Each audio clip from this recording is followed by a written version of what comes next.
Hi everyone, welcome to Exercise Prescriptor. I am Kritika, physiotherapist. In this new series of educational videos, this is our part 3 video of adhesive capsulitis. In this video, I am going to explain you how to diagnose adhesive capsulitis.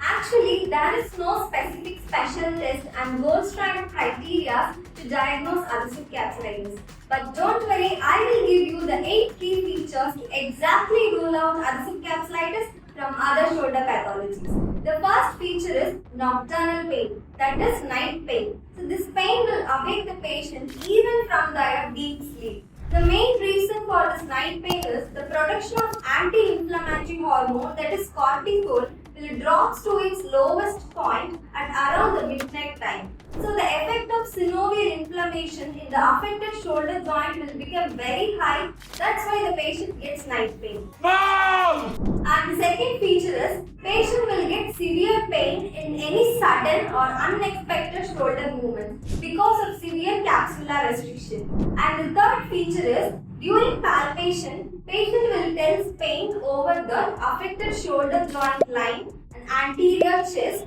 deltoid region, infraspinatus region, and mainly over the coracoid process region. In adhesive capsulitis, along with shoulder capsule, the coracohumeral ligament also get fibrous and thickened because the coracohumeral ligament was closely attached with the capsule.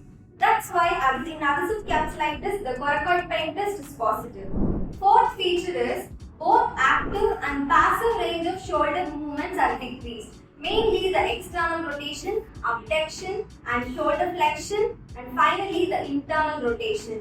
We can't passively move the affected shoulder joint more than the limited range because of severe capsular restriction. So the therapist will feel an abnormal capsular ending over there.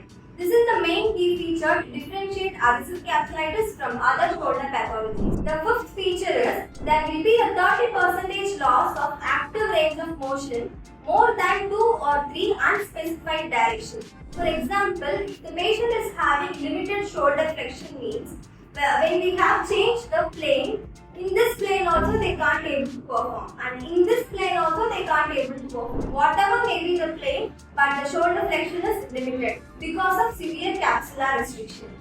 And the sixth feature is there will be a 50% loss of external rotation range of motion in compare with opposite side shoulder. Because in the shoulder joint, we have the natural capsular pattern where the external rotation is more limited than other shoulder movements. And the seventh feature is, apart from shoulder joint, patient will have limitation in the cervical, thoracic and scapular movements also. So we have to assess that. There are 3 main tests. One was hand to neck by doing abduction, and the second test was hand to opposite side of the scapula by doing abduction, and the third test was also hand to opposite side of the scapula by doing adduction and internal rotation like this. If the patient is having any limitation in these 3 tests, means they are having limited scapular and thoracic mobilities. And last but not the least, the 8th feature is isometric contraction of the affected shoulder within the available pain-free range. It should not be significantly painful. That is, in isometric contraction of the affected shoulder, patient won't complain of pain. Wait. One more bonus key feature is there, that is normal X-ray. Yes, in adhesive capsulitis, the affected shoulder joint X-ray will be normal because there are many shoulder conditions are there with limited shoulder range of motions like proximal humeral fracture and posterior dislocation, shoulder carcinoma, osteoarthritis and avascular necrosis of the shoulder and etc. But in all these shoulder conditions, the X-ray will not be normal. So this is why the normal X-ray is very important feature to rule out adhesive capsulitis from other shoulder pathology.